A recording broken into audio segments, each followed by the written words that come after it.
আলহামদুলিল্লাহি রাব্বিল আলামিন والصلاة والسلام على رسوله الكريم وعلى آله وصحبه وأهل بيته أجمعين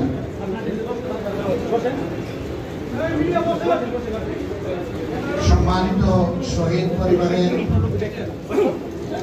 অতি মর্যাদাবান উপস্থিত সদস্যবৃন্দ,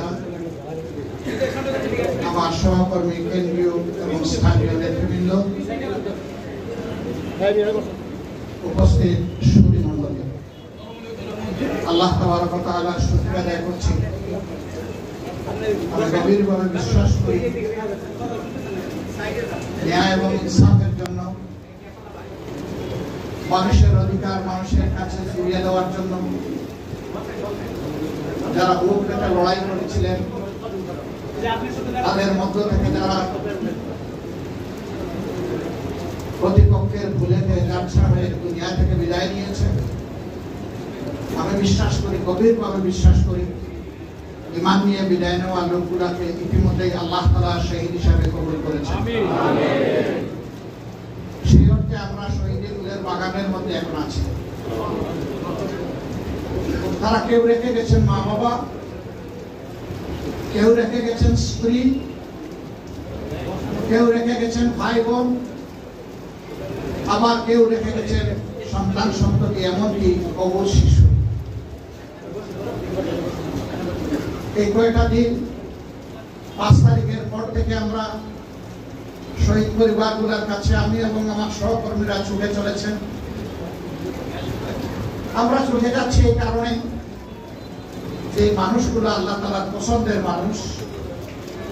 এই পরিবারে আল্লাহ তাআলা একজন যোদ্ধাকে তৈরি করে দিয়েছিলেন, যারা যুদ্ধ করে বাংলাদেশের 18 কোটি মানুষের স্বাধীনতা ফিরিয়ে দিয়েছে। আল্লাহর দরবারে শুকরিয়া আদায় করি, আল্লাহ তাআলা তাদেরকে এই শক্তি এবং সামর্থ্য দান করেছিলেন। এই পরিবারগুলোর জন্য বুক করে দোয়া করি, আল্লাহ তাআলা দুনিয়া এবং আখিরাত দুই জায়গায় তাদেরকে যেন অসম্ভব ধরনের সম্মানিত করেন। শহীদ পরিবারের এক একজন শহীদ কিয়ামত তালাকে, আদালতে আখিরাতে আল্লাহর দরবারে কুদরতের সিজদায় পড়ে যেন মাবুদের কাছে আরজ করতে পারে, হে আল্লাহ, আমি মা বাবার সন্তান ছিলাম, তাদের কোনো হক আদায় করতে পারিনি। আমি একজন মহিলার স্বামী ছিলাম, তারও আমি হক আদায় করতে পারিনি। আমি সন্তানদের পিতা ছিলাম, আমি তাদের হক আদায় করতে পারিনি। আমি কিছু মানুষের ভাই ছিলাম, তাদেরও আমি হক আদায় করতে পারিনি।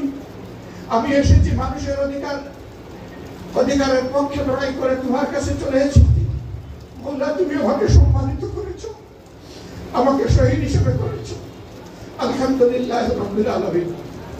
তুমি আমাকে জান্নাতের ফয়সালা দিয়েছো, আবার আলহামদুলিল্লাহ রাব্বিল আলামিন। ওই শহীদকে আল্লাহ জিজ্ঞেস করবে, তুমি তো জান্নাতের ফয়সালা পেয়ে গেছো, আমার কাছে আর কি তোমার কোনো মার্জি আছে? শহীদ আবারও আল্লাহর কুদরতের সিজদায় পড়ে বলবে, আল্লাহ, আরেকবার জীবন দাও, আরেকবার লড়তে চাই, আরেকবার শহীদ হয়ে তোমার কাছে আসতে চাই।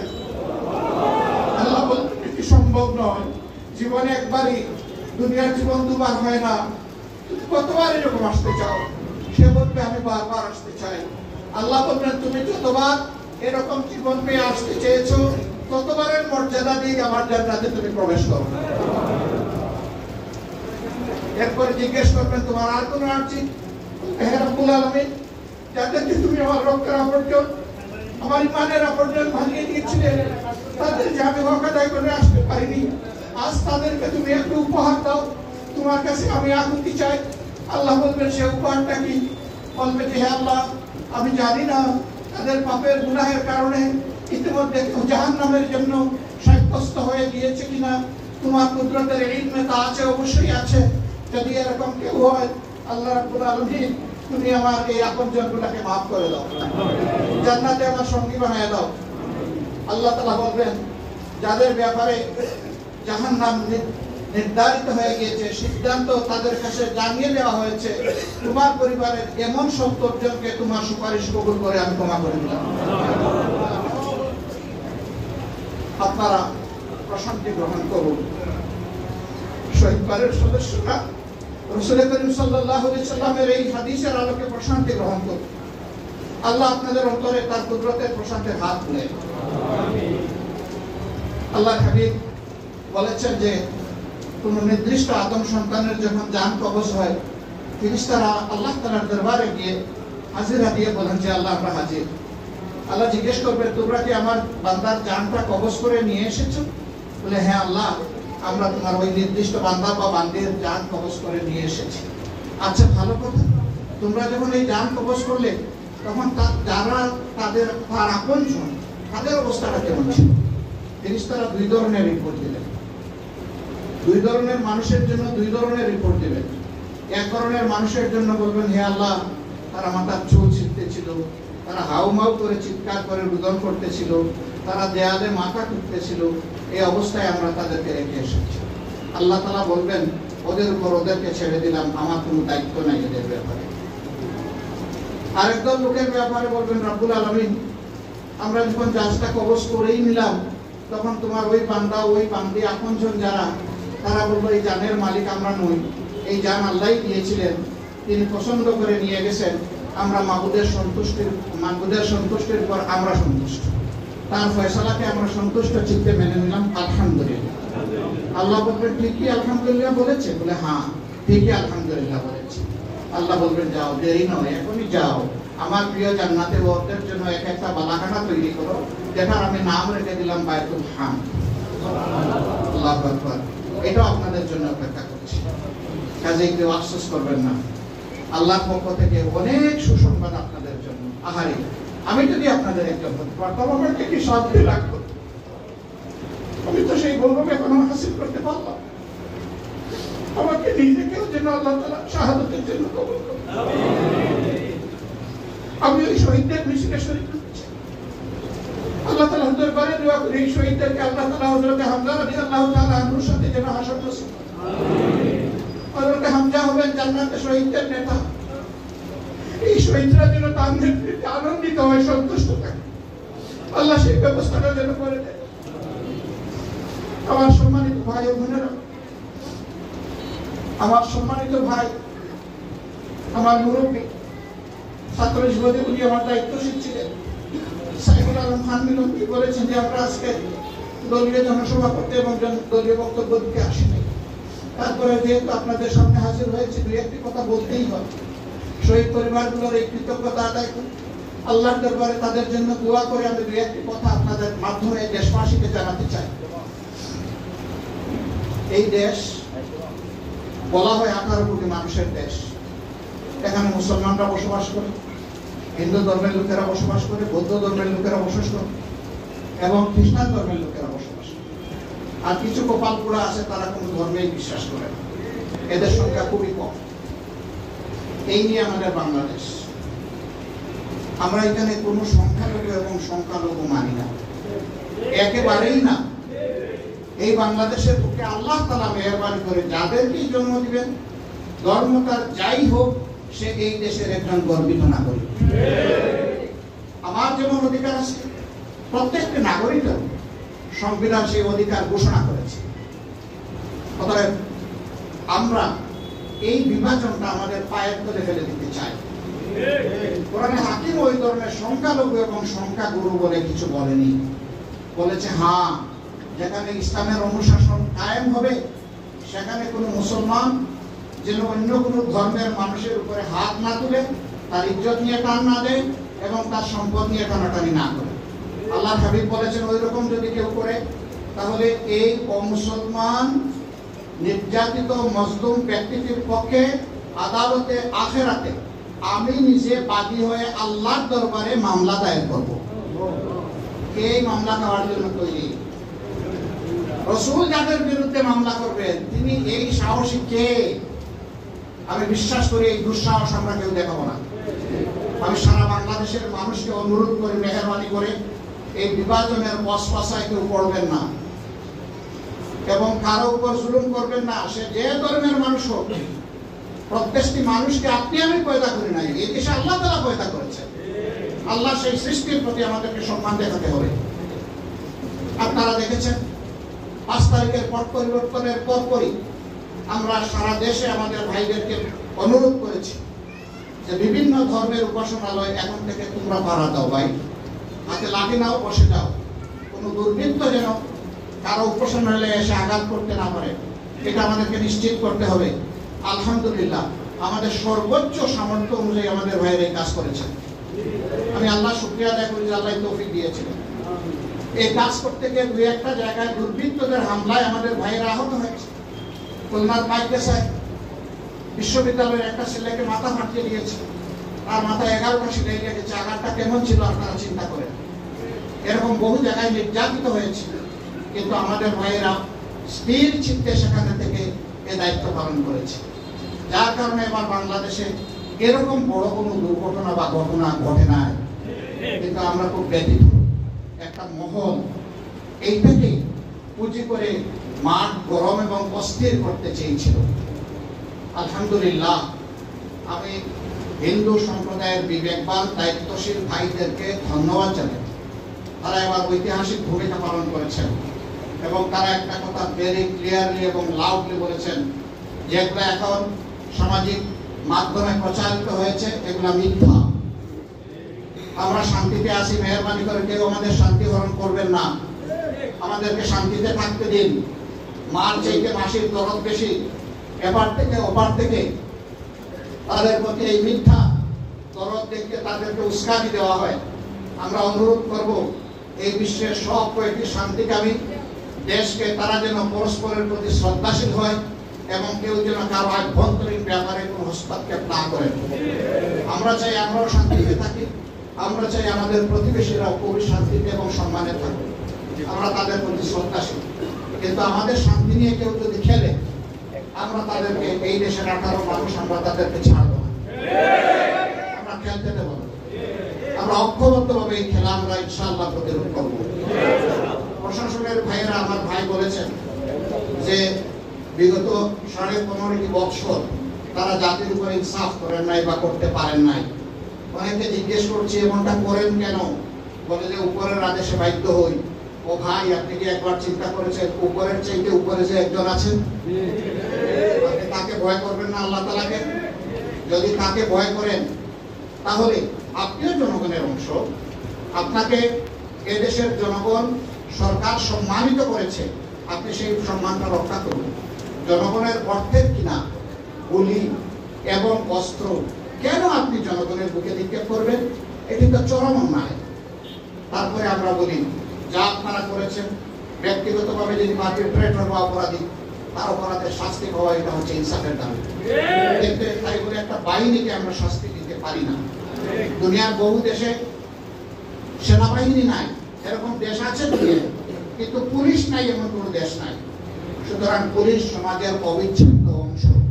দেশ আছে, সমাজ আছে, পুলিশও থাকবে ইনশাআল্লাহ।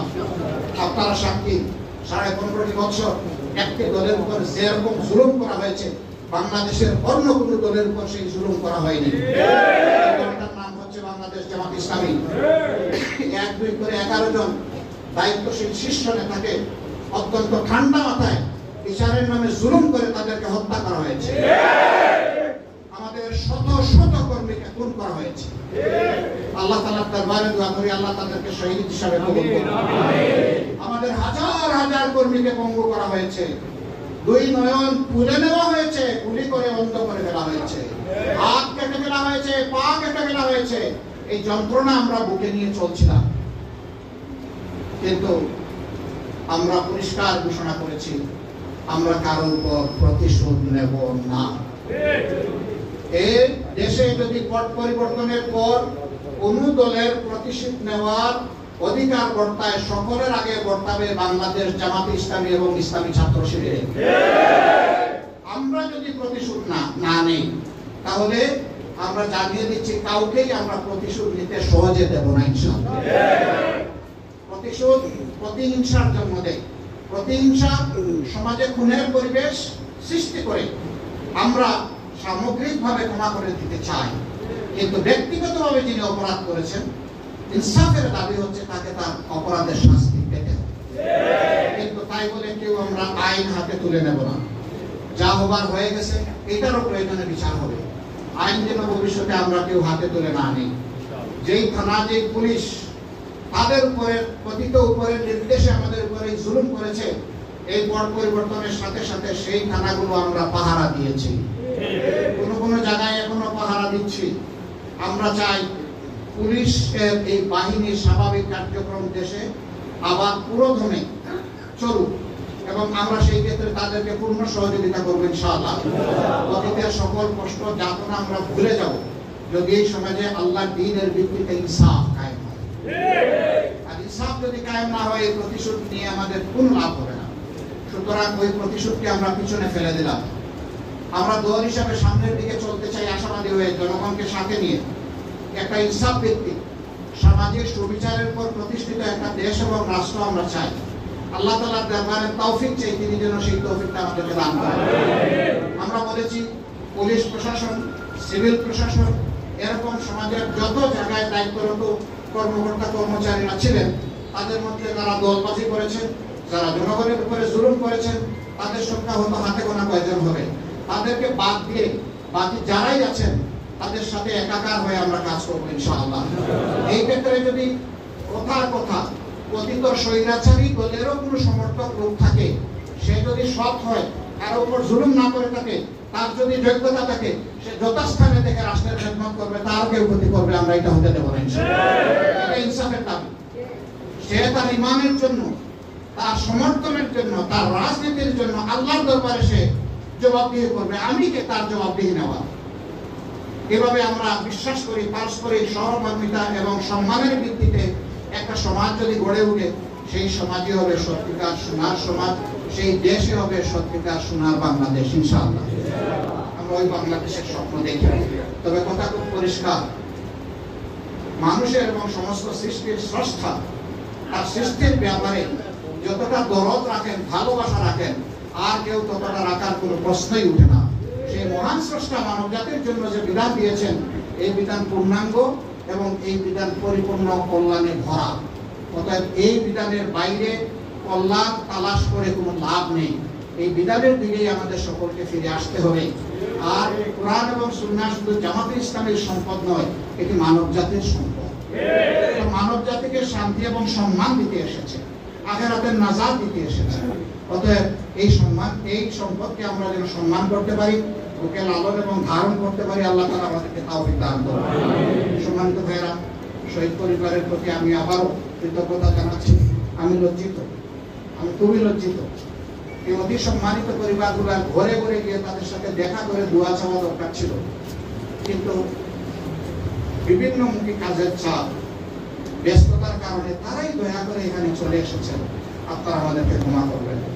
আমরা এই জায়গায় আপনাদেরকে পুরো সম্মানটা দিতে পারলাম না। আমাদের দায়িত্ব ছিল আপনাদের বাড়ি করে চলে যাওয়া। আমরা এই কাজটা করতে পারিনি বলে আমি এবং আমার সংগঠন লজ্জিত। কৃতজ্ঞ আপনারা দয়া করে এসেছেন। আজ থেকে আমি স্পষ্ট কণ্ঠে ঘোষণা দিচ্ছি যে বাংলাদেশে যতগুলা শহীদ পরিবার আছে, আপনারা সহ আমরা সকল শহীদ পরিবারের আজকে থেকে জামাত ইসলামী আরেকটা সদস্য। এবং আমরা ইনশাআল্লাহ আজকের এই সাক্ষাতের মাধ্যমে আমাদের দায়িত্ব আমরা শেষ করে দিচ্ছি না। আমরা আপনাদের পাশে নয়, আমরা আপনাদের সাথে আছি ইনশাআল্লাহ। আপনারা আমাদের জন্য দোয়া করবেন। আমরা যেন আল্লাহ তাআলাকে ভয় করি, আল্লাহর দেওয়া দায়িত্ব পালনের মাধ্যমে এই দেশটাকে হাতে হাত মিলিয়ে সকলে মিলে আমরা যেন পরিবর্তন করতে পারি এবং সেটাই যেন হয় জান্নাতি সমাজ। সেই সমাজটা যেন প্রতিষ্ঠিত হয় সিরাতুল মুস্তাকিমের পর, ইনসাফের ভিত্তির পর।